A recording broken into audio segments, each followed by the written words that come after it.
उन आदमी भी उनका बच्चा जो है वो बच्चा है। हालेलुया।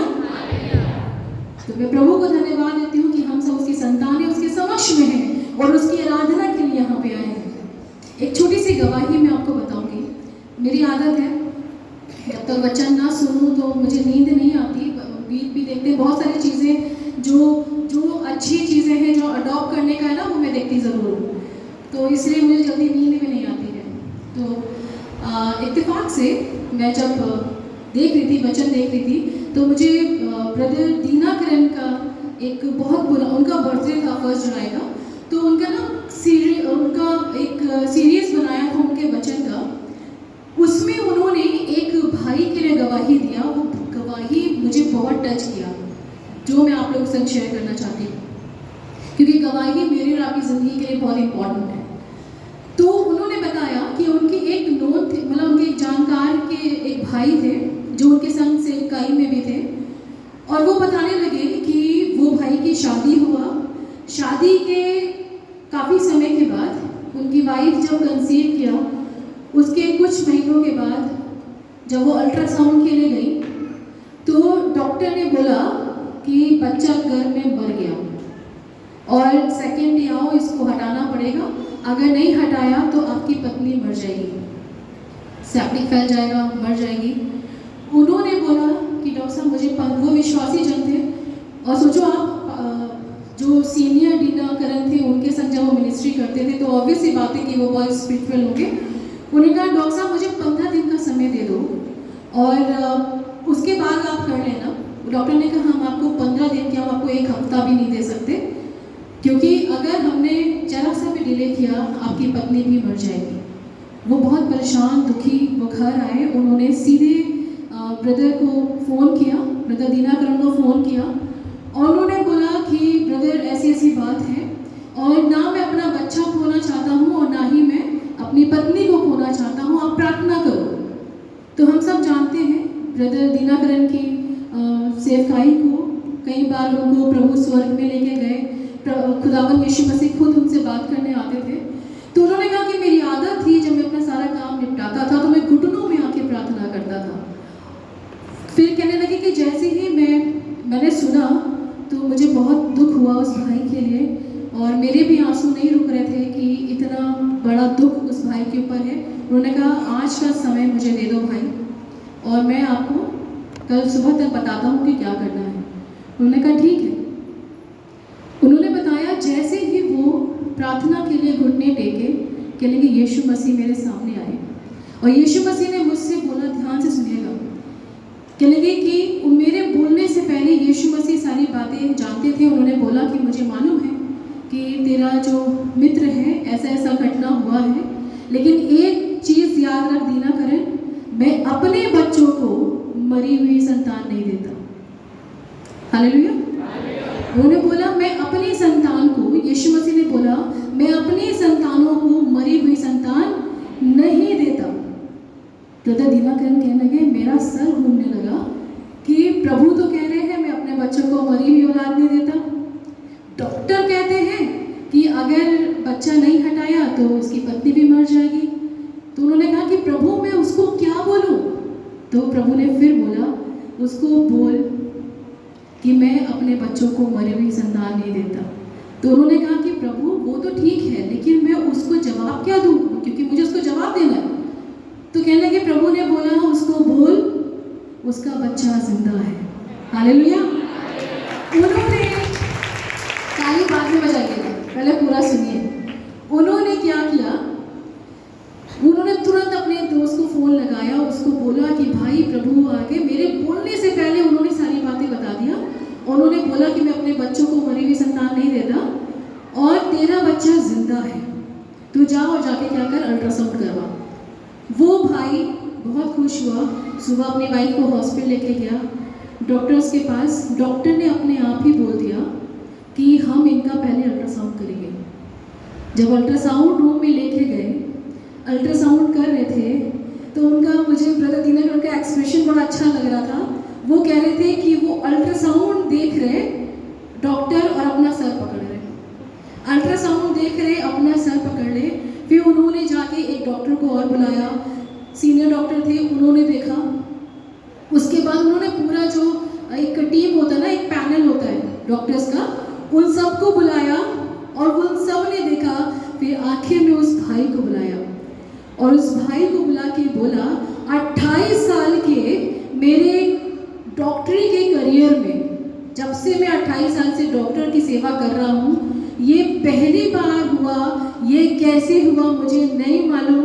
अगर आप अपने पहली रिपोर्ट देखोगे, उसमें आपका बच्चा मरा हुआ है, कोई नहीं कह सकता कि वो जिंदा है, लेकिन अब वो जिंदा है। हालेलुया, अब ताली बजाओ। तो ये है हमारा यीशु मसीह। उन्होंने गवाही दिया होगा डॉक्टर को।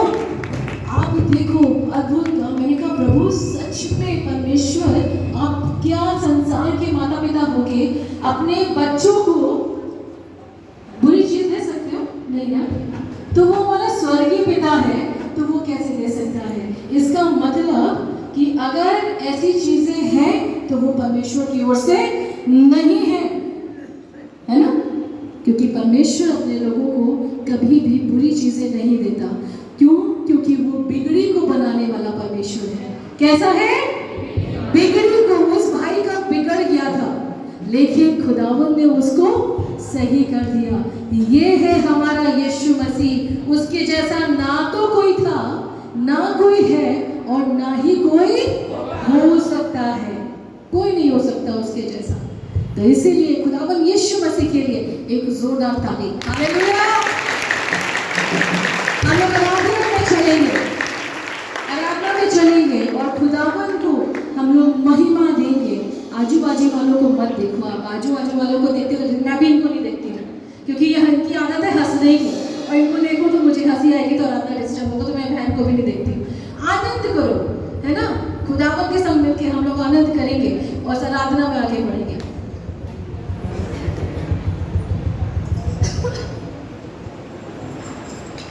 बिगड़ी बनाने वाला यीशु, राह दिखाने वाला यीशु, बिगड़ी बनाने वाला यीशु, राह दिखाने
परमेश्वर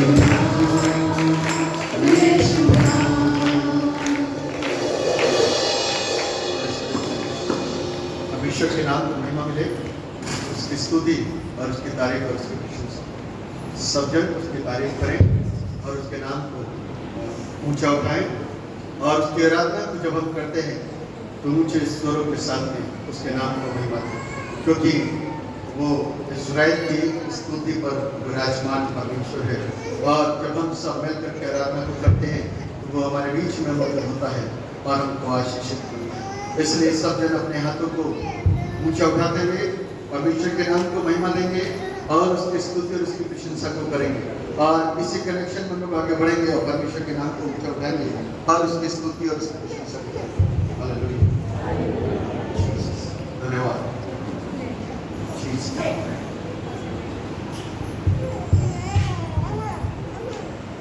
जीवन मिलिया आशीष गहरी बरकत आई है खुदा। वो जीवन मिलिया आशीष गहरी बरकत आई है खुदा।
अंधकार की शक्तियां, दुष्ट आत्माएं इस स्थान को छोड़ करके जाए, क्योंकि तुम्हारा काम नहीं है।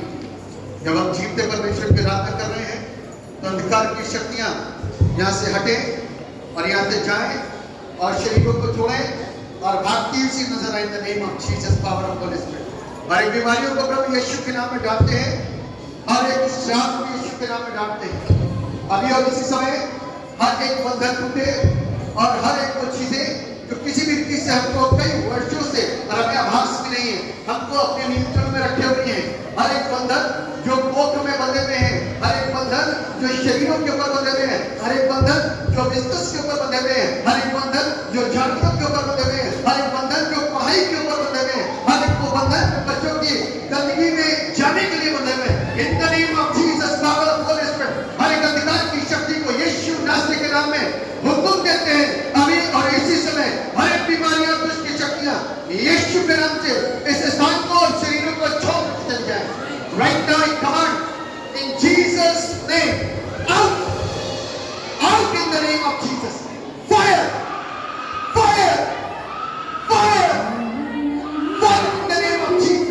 Holi Spirit, thank you Jesus. यीशु तेरे आने से, यीशु तेरे आने से, यीशु तेरे आने से, यीशु तेरे आने से, हालात बदल जाते हैं, हालात बदल जाते हैं, यीशु तेरे आने से, यीशु तेरे आने से, यीशु तेरे आने से,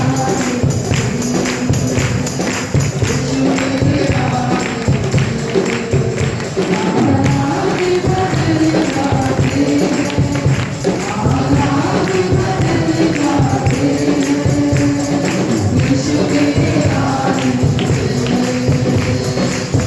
से,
हालेलुया। खुदा यीशु मसीह की बोलो, खुदा यीशु मसीह की हालेलुया हालेलुया।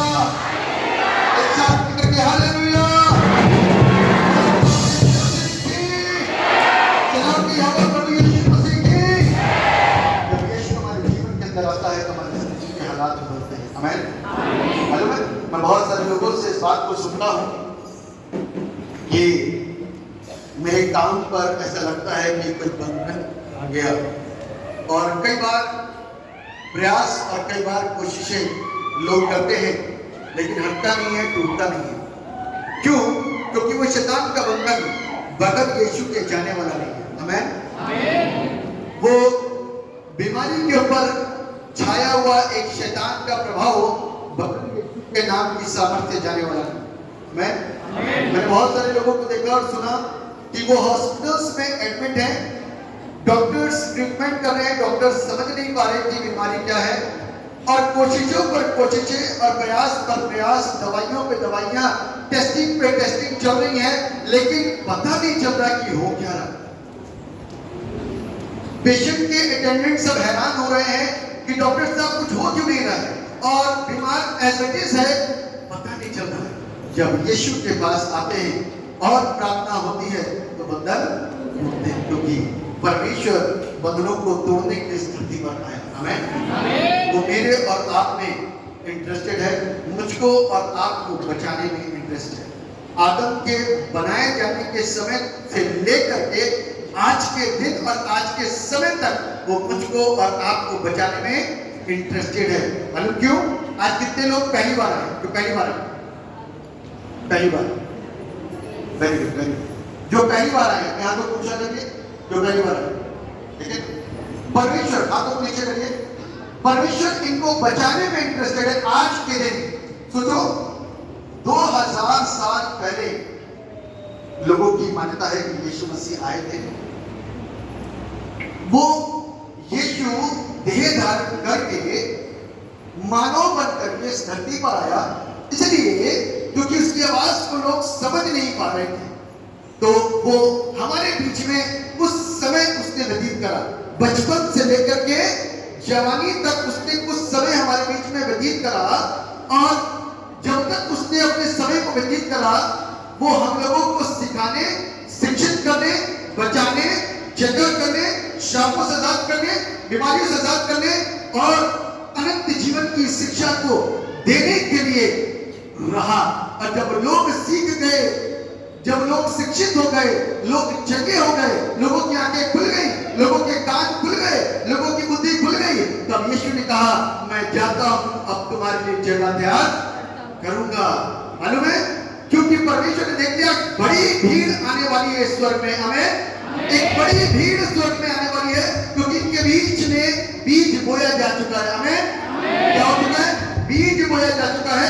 ये बीज कुछ समय के बाद में अंकुरित होगा। हमें ये बीज कुछ समय के बाद में अंकुरित होगा, और प्रभु को मालूम था कि बड़ी तादाद में भीड़ आने वाली है। तब कहता है कि मैं जाता हूं तुम्हारे लिए जगह तैयार करने के लिए, ताकि जहां मैं रहूं वहां तुम भी रहने पाओ। ये कैसा प्यारा खुदावंद है। जो माँ बाप के समान है कि बच्चों को माँ बाप अपने से दूर नहीं करते, ठीक उसी प्रकार देखिए परमेश्वर मुझको और आपको अपने से कभी दूर और अलग नहीं करता। जब जा रहा था ना तो कहता है कि मैं तुम्हें अनाथ और अकेला नहीं छोड़ूंगा, क्योंकि मालूम है दुनिया की बड़ी भीड़ के अंदर शैतान तुमको चबा जाएगा और तुमको खा जाएगा और तुमको नष्ट कर देगा। मालूम है, उसने मेरे और आपके लिए एक सहायक को भेजा। किसको भेजा? सहायक, जिसको आज की तारीख में हमारा क्या कहते हैं? पवित्र आत्मा। क्या बोलते हैं? पवित्र आत्मा, परमेश्वर का आत्मा। दिख नहीं रहा, लेकिन भीड़ कैसे बढ़ रही है, सोचो जरा। दिख नहीं रहा, आज इतने लोग नए कैसे आए, सोचो जरा। क्योंकि परमेश्वर आपको बचाने में इंटरेस्टेड है, आपको और मुझको नया जीवन देने में इंटरेस्टेड है। इसीलिए लोग दिन प्रतिदिन बढ़ते जा रहे हैं, पाप होता जा रहा है, गुनाह होते जा रहे हैं, लेकिन यीशु में लोग हर दिन बच रहे हैं और नया जीवन प्राप्त कर रहे हैं। आमेन, आमेन।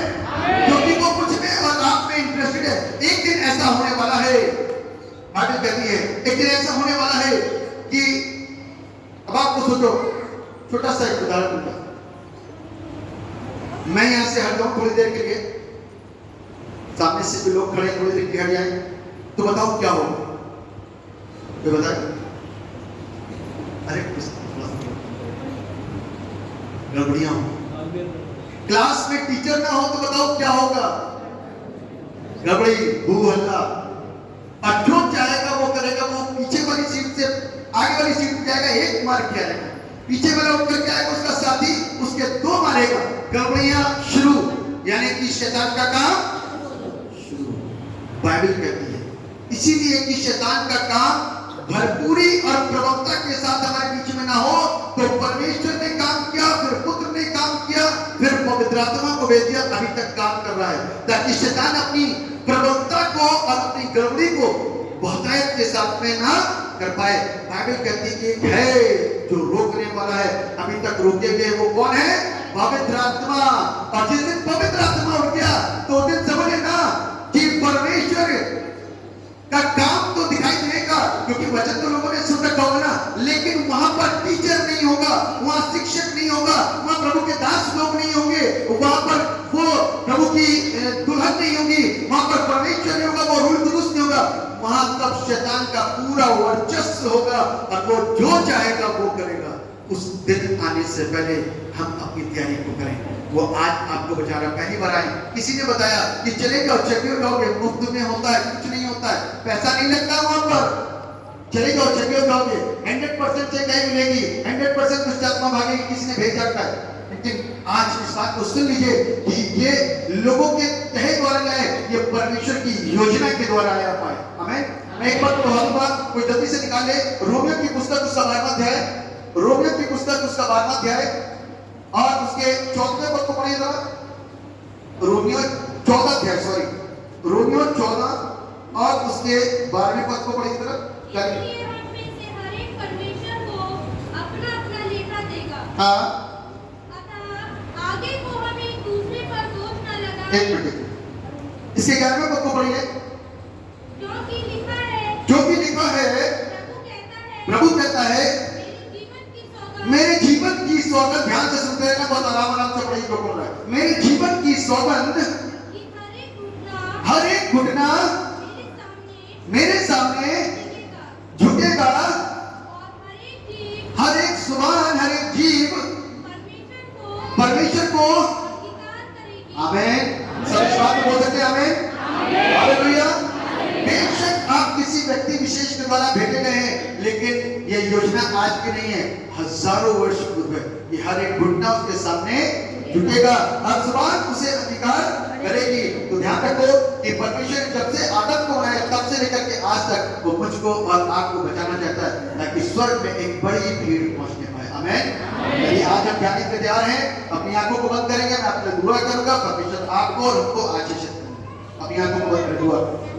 जीवित और समर्थित पिता परमेश्वर, आपको धन्यवाद देते हैं आपकी अद्भुत योजना के लिए, जिसको आप अपने विशेष तरीके से बताते और समझाते हैं, इसलिए आपको थैंक्स करते हैं। और दुआ करते हैं पिता परमेश्वर कि लोग भी इसी तरीके से समझ सके, ताकि प्रभु उनको आपकी प्लानिंग, आपकी योजना पता चल जाए कि परमेश्वर को नाश नहीं करता, परमेश्वर को बचाता है।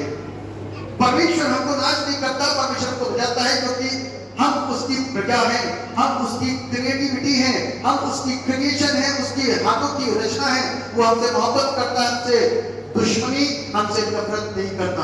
वो हमसे नहीं कहता कि मेरे पास इतनी दूर चल करके आओ, वो हमसे नहीं कहता कि इतना ढेर सारा रुपया तुम मुझको चढ़ाओ, वो मुझसे आपसे ये नहीं कहता कि दूध घी मक्खन तुम मुझ पर चढ़ाओ। वो मुझसे आपसे कहता अपने पापों को छोड़ो और मेरे पास आ जाओ। वो कहता अपने क्रूस को उठाओ और मेरे नजदीक आ जाओ तो मैं तुमको आशीषित करूंगा। प्रभु हम दुआ करते हैं यहाँ पर मौजूद हर एक शख्स आशीष पाए, और जब वचन दिया जाए तो वचन को समझने की बुद्धि को प्राप्त हो। कुछ समय के लिए प्रभु अपने ध्यानों को और अपने मनों को अपनी बीमारियों, अपने कष्टों से हटा करके उस सच्चाई की ओर ध्यान लगाएं, ताकि उनके अंदर परमेश्वर का वचन वास करे और काम करे और ये आशीषित हो जाए और सत्य परमेश्वर कौन है उसकी खोज में लग जाए। धन्यवाद करता, आपने प्रार्थना को सुन लिया। सारा आदर महिमा गौरव आपको देते हैं। सुंदर और प्रार्थना के लिए आपको थैंक्स देते हैं। जो वचन बोला जाने वाला है उस पर आपकी सामर्थ और आपकी आशीष और आपकी अगुवाई दुआ में उद्धार करने वाले एकमात्र जीवित और समर्थी प्रभु यीशु नासरी के नाम होकर के मांगते थे, ऐसा सुनिए और कबूल कीजिए। आमीन। सब एक साथ मिलकर के बोले आमीन, आमीन, आमीन, आमीन। जो मैं मेहरबानी से अपने